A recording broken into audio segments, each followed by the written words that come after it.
Docteur Carl Weiss, président de l'Association des médecins microbiologistes infectiologues du Québec. Bonsoir, Docteur Weiss. Bonsoir, Patrice. Est-ce que vous avez aimé recevoir une date que le sommet va arriver autour du 18 avril au Québec? Qu'est-ce que vous en pensez? Bon, d'abord, les gens parlaient déjà d'une date du 18-19 avril, donc il n'y a pas eu de secret à l'intérieur de ça. Je pense qu'il faut faire très, très attention sur les modèles mathématiques parce qu'ils ont tous une chose en commun, ils vont toujours se tromper un petit peu. Donc, il y a eu une espèce de course au modèle mathématique de tout le monde. Donc, tout le monde a voulu, pour toutes sortes de raisons, y compris des raisons de transparence, et c'est correct ainsi, vouloir avoir un modèle mathématique de la part des différents gouvernements. Donc, c'est des modèles mathématiques. Il y a des erreurs quand on met des données. Puis, je suis très loin d'être un mathématicien, mais quand vous mettez de mauvaises données au début, vous allez avoir de mauvais résultats. Il y a des choses que vous ne pouvez pas calculer. Vous ne pouvez pas calculer l'impact de la distanciation sociale, du lavage des mains, de gens qui portent de masques, d'autres qui en portent moins. Donc, il y a tellement de facteurs, la densité de la population, que c'est impossible à mettre dans un modèle. Donc, ce qu'il faut savoir, c'est que c'est une estimation potentielle de ce qui risque d'arriver au Québec. Et c'est un modèle qui a ses faiblesses et ses forces, mais qui nous dit qu'on est obligé de faire pour voir combien on va utiliser de lits, combien on va utiliser de respirateurs.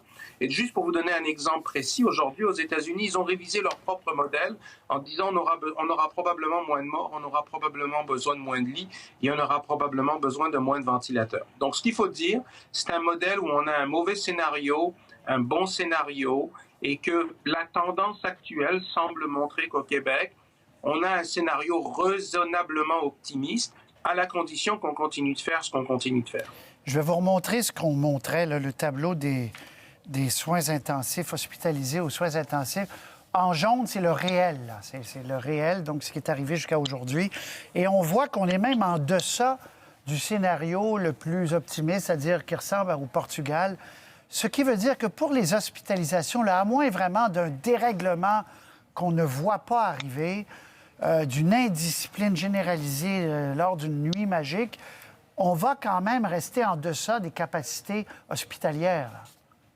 Oui, mais il faut encore là faire attention avec ces données-là parce qu'il faudrait beaucoup plus se comparer, par exemple, à l'Ontario, l'Alberta ou la Colombie-Britannique, d'autres provinces canadiennes qui nous ressemblent beaucoup plus en nombre de lits par capita, en nombre de lits de soins intensifs par capita, aussi en termes de pratique. Vous savez, il y a des pays où on admet plus facilement les gens à l'hôpital que dans d'autres. En Amérique du Nord, habituellement, on a tendance à moins admettre les gens à l'hôpital qu'en Europe. On a tendance, les soins intensifs, il y a des gens qui sont plus frileux dans certains pays pour les envoyer aux soins intensifs. Mais ce que ça montre, c'est juste qu'il y a tellement de paramètres que c'est difficile. Mais d'un autre côté, ça montre qu'actuellement, notre capacité de soins intensifs au Québec est loin d'être débordée. Donc, il faut être prudent, mais on est plutôt sur une bonne tangente. Ça ne veut pas dire qu'il faut arrêter tout ce qu'on fait actuellement. Docteur Nabarro de l'OMS nous disait tout à l'heure, quand les économies vont repartir, il faut qu'elles repartent tranquillement. Parce que si on repart trop vite, effectivement, on va devoir imposer un deuxième confinement. Puis là, ça va être très, très, très compliqué à vendre ça à la population.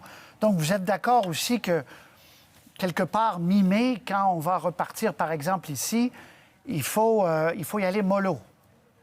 Oui, il va falloir y aller par vague. Il va falloir avoir plusieurs stratégies. Par exemple, il va falloir peut-être envoyer les plus jeunes sur le marché du travail. Vous savez, on est dans la phase défensive actuellement de ce virus-là. C'est-à-dire, c'est nous qui subissons le virus. Il va falloir se préparer à un moment donné à aller dans la phase offensive, c'est-à-dire de nous qui allons se débarrasser du virus de différentes façons. Donc, il va falloir s'équiper, savoir que les hôpitaux auront plus de résilience, de profondeur, et éventuellement commencer à retourner travailler en disant qui on renvoie travailler. Probablement les plus jeunes, parce qu'on sait qu'eux ont moins de risques de compliquer. Donc, ils vont peut-être faire des infections asymptomatiques, ils vont peut-être être un peu malades, mais ils iront certainement pas souvent aux soins intensifs.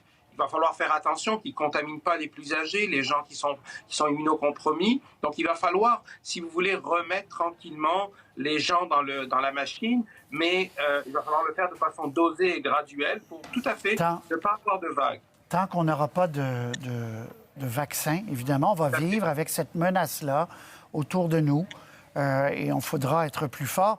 Je vous donne quelques questions, docteur, quand même, sur l'origine de ça. La question numéro 1, il va peut-être faire sourire les gens, mais quand même. J'habite dans les cantons de l'Est. À chaque été, il y a des chauves-souris qui nichent et volent tout près de notre maison. Y a-t-il un risque accru d'attraper la COVID-19? Non, pas du tout. Par contre, votre grand risque, c'est la rage. Alors, les chauves-souris au Québec, le gros problème, c'est la rage, mais pas le COVID-19. Alors, c'est plutôt ça qu'il faut faire attention. Très bien.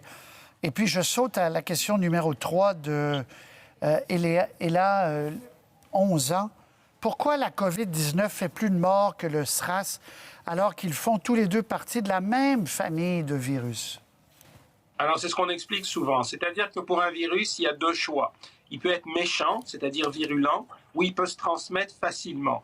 Et l'exemple classique, c'est le rhume. Le rhume, ça se transmet très facilement, mais c'est pas très dangereux.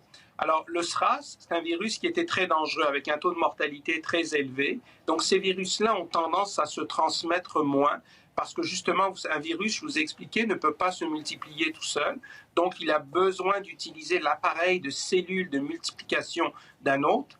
Mais s'il tuait tous ces autres, c'est-à-dire s'il était trop méchant, il commettrait un peu un suicide. Donc, il y a un équilibre entre un SRAS 1 qu'on va appeler, qui était beaucoup plus méchant, mais beaucoup moins transmissible, parce que justement, il était trop méchant. Docteur Weiss, merci beaucoup. Bonne fin de journée. On se reparle très bientôt. Merci, docteur. OK, bonne soirée. Salut. Au revoir. Au revoir.